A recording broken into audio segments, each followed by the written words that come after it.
In this session, we are going to discuss about TypeScript data types.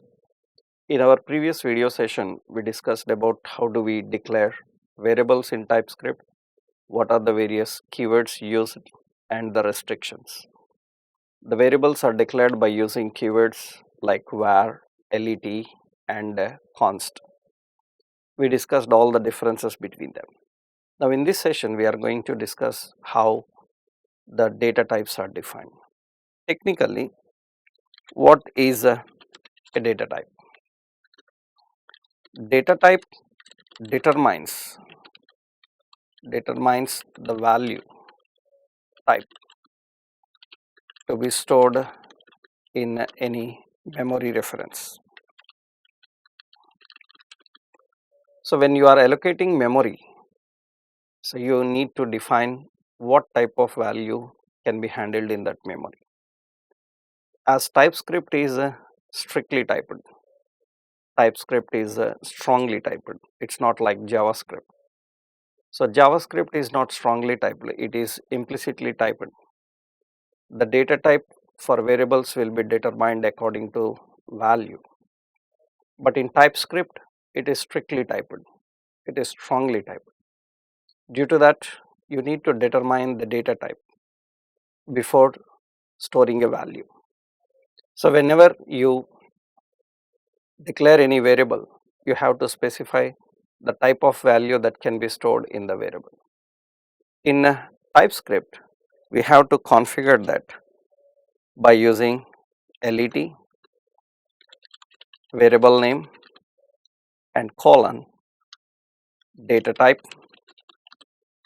equal to whatever the value you want to initialize. We discussed three different methods like initialization, rendering value, and declaring. So in TypeScript, to declare variable, after defining the variable name, you need to specify the data type. The data type determines what type of value can be stored in this memory reference. So what are the various data types and how these data types are handled? We will take a look in our TypeScript now. Actually, in TypeScript, the root data type, the data types are categorized into various types. In TypeScript, the root data type is any type. Any is the specific base type which handles all data types in TypeScript. So any is the root type for all data types in TypeScript. Whereas these data types are mainly categorized into two groups. We have primitive types and non-primitive types.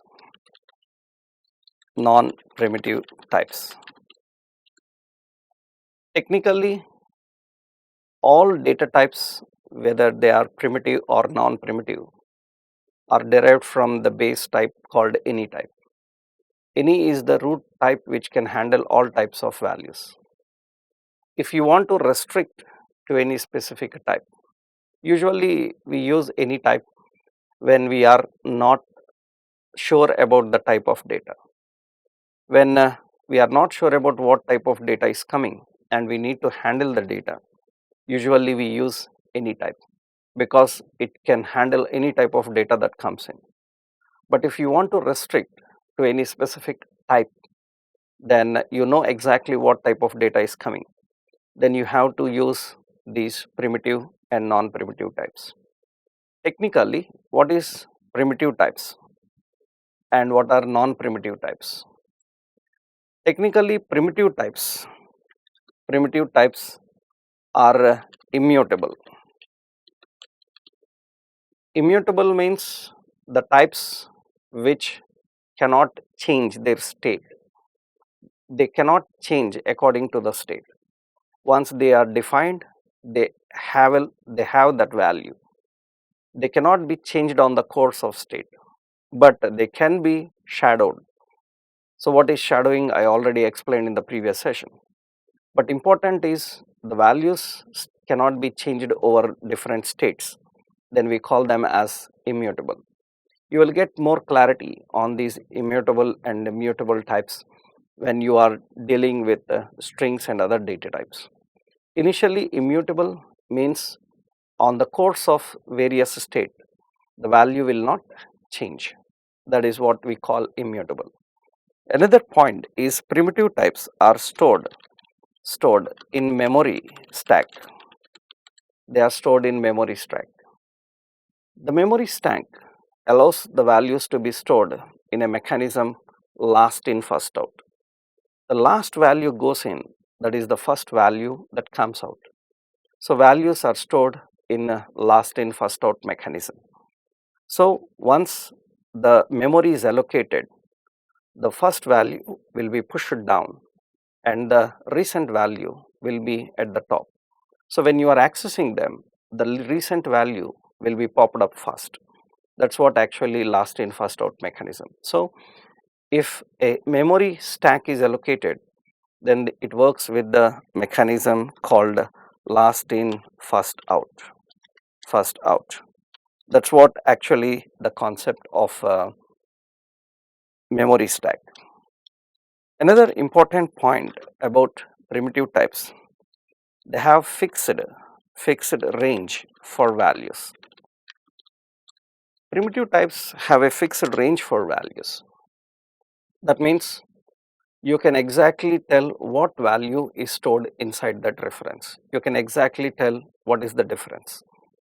That means you can exactly tell the type of value as well as the value that is stored in the memory reference. That is between the minimum and the maximum. So for primitive types, we can exactly tell that okay, this value will be between this and this. So that's what actually we say, it's a fixed range of values. So you cannot say that it is unlimited or it varies. It will not vary, it is not unlimited, it is within a specific range. For example, if I say boolean, then it can store the values like true or false. Other than true, false, it cannot handle any other values. If I say number, it's have a range from minimum to maximum. Hence, these are all having a fixed range for values. So primitive types will define some fixed range for values. So they are immutable, they are stored in memory stack, and they have a fixed range for values. And important, the values are stored and accessed directly by the memory reference, allocated. So that means they are stored in a memory reference. With that exact memory reference, they are accessed. Usually, sometimes the values are allocated with a memory reference. In that memory reference, again several allocations are defined. In those allocations, we can store different values. So usually the main memory allocated is not directly used to access the value. Sometimes we need to use a reference in the memory. But in value types, once the values are stored in a specific reference, you can directly access through that specific reference. That's what actually we call as primitive types. Just a glance I will give you here. Suppose like I say var x equal to 10, and I can access this value directly by using x console.log, and I can simply access the value by referring to it. Whereas sometimes what happens is when you are allocating memory for any specific variable, suppose say names is equal to, and we are storing a value a and b. Now you cannot directly access these values with the memory reference called names. What you have to do is console.log, and you need to define names, and of you have to refer the property where the values are stored. This will return a. That means the value types are stored and accessed directly by the memory reference, whereas the non-primitive types have this ability to access by using that memory index. This we are going to discuss now. Anyhow, the difference between the primitive and non-primitive types, we need to understand few points. So what are that? So primitive types are immutable. They will not change over the state of different stages, and they are stored in a memory stack which works with the mechanism last in first out. They have fixed range for values, and they are stored and directly accessed with the reference of the memory allocated.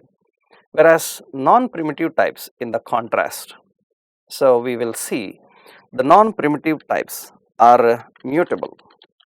That means they can be changed over different states. Once you define the memory allocated for them can be changed over the state. And important, they are stored in a memory heap. They are stored in memory heap. Memory heap is the buffer allocated for any device, and usually this memory heap doesn't have any fixed range for values. It changes according to the browser and available memory. That's what actually the non-primitive types. And they are not accessed directly by using the memory reference. They are accessed by using a reference property in memory allocated. By using a property in the memory reference allocated. That's the reason they are also called as reference types. Whereas these primitive types are also known as value types. So these are the differences between the primitive and non-primitive types.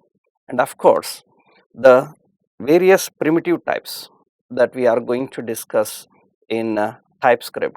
The primitive types usually in number or a string, it's a boolean, it's an null, and it's undefined. Whereas in reference types, that is non-primitive types, usually the non-primitive types will be an object, it will be a function, it can be the other types like array, right? This all comes under the category of non-primitive types. These are the major differences between primitive and non-primitive types. So in the next session, we are going to detailedly discuss about what are all the primitive types available. Thank you.